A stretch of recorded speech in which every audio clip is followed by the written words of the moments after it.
انسان کی زندگی میں بعض اوقات ایسے حالات آتے ہیں جب وہ خود کو مکمل طور پر بے بس محسوس کرتا ہے۔ ہر دروازہ بند دکھائی دیتا ہے اور دل میں یہ خیال آنے لگتا ہے کہ شاید اب کوئی راستہ باقی نہیں، مگر یہی وہ لمحہ ہوتا ہے جہاں اللہ کی مدد قریب ترین ہوتی ہے، کیونکہ جب انسان اپنی طاقت سے مایوس ہو جاتا ہے تب وہ خالصتاً اپنے رب کی طرف رجوع کرتا ہے، اور یہی رجوع مدد کی پہلی سیڑھی ہے۔ ایک نوجوان کی کہانی ہے جو روزگار کی تلاش میں شہر آیا۔ جیب میں چند روپے تھے، نہ کوئی جاننے والا، نہ رہنے کی جگہ۔ کئی دن تک وہ مختلف دفاتر کے چکر لگاتا رہا، مگر ہر جگہ سے انکار ملا۔ حالات یہاں تک پہنچ گئے کہ اس کے پاس کھانے کے پیسے بھی نہ بچے۔ ایک رات وہ فٹ پاتھ پر بیٹھا آسمان کی طرف دیکھ کر کہنے لگا، یا اللہ، میں نے پوری کوشش کر لی، اب تم ہی سہارا ہے۔ اسی لمحے ایک اجنبی شخص وہاں سے گزرا۔ اس نے نوجوان کی حالت دیکھی اور بات چیت کے بعد اسے اپنے دفتر لے گیا۔ وہی شخص اس کے لیے نوکری کا سبب بنا۔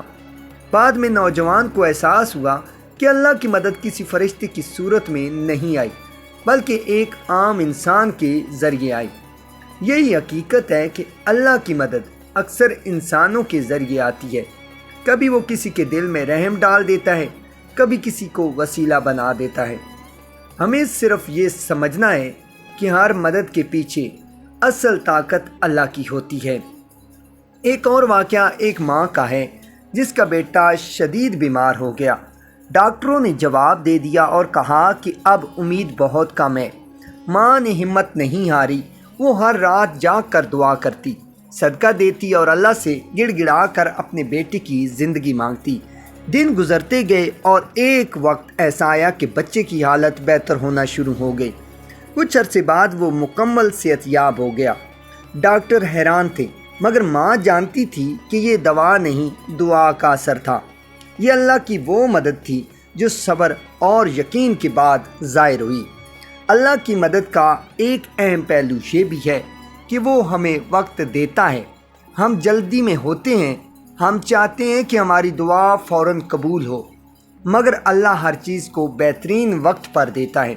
ایک شخص نے کئی سال تک نوکری کے لیے کوشش کی، مگر کامیابی نہ ملی۔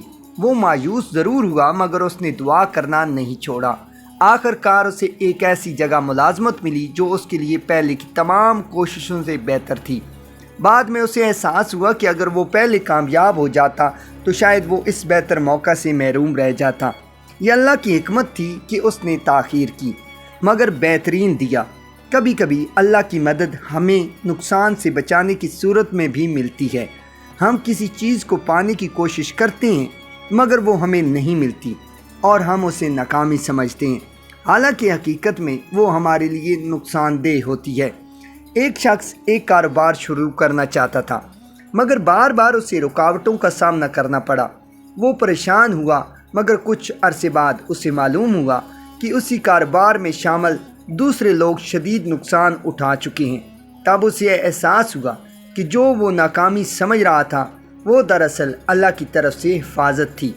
اللہ کی مدد صرف دنیاوی معاملات تک محدود نہیں ہوتی، بلکہ یہ انسان کے دل کو بھی سکون دیتی ہے۔ ایک شخص جو شدید ذہنی دباؤ کا شکار تھا، ہر وقت پریشان رہتا تھا۔ اس نے ایک دن فیصلہ کیا کہ وہ نماز اور ذکر کو اپنی زندگی کا حصہ بنائے گا۔ کچھ ہی دنوں میں اس کے دل کو سکون ملنے لگا۔ اس کے مسائل ختم نہیں ہوئے تھے، مگر ان کا بوجھ ہلکا ہو گیا تھا۔ یہ بھی اللہ کی مدد تھی، کیونکہ اصل سکون دل میں ہوتا ہے، حالات میں نہیں۔ یہ بھی حقیقت ہے کہ اللہ کی مدد کے لیے انسان کو خود بھی قدم اٹھانا پڑتا ہے۔ صرف دعا کافی نہیں، بلکہ کوشش بھی ضروری ہے۔ قرآن میں بار بار یہ بات آئی ہے کہ اللہ ان لوگوں کی مدد کرتا ہے جو خود کوشش کرتے ہیں۔ ایک کسان اگر زمین میں بیج نہ ڈالے اور صرف دعا کرے تو فصل نہیں اگے گی۔ اسی طرح انسان کو بھی محنت کرنی ہوتی ہے، پھر اللہ اس کی محنت میں برکت ڈال دیتا ہے۔ ایک اور خوبصورت مثال ایک یتیم بچے کی ہے جو انتہائی غربت میں پلا بڑھا۔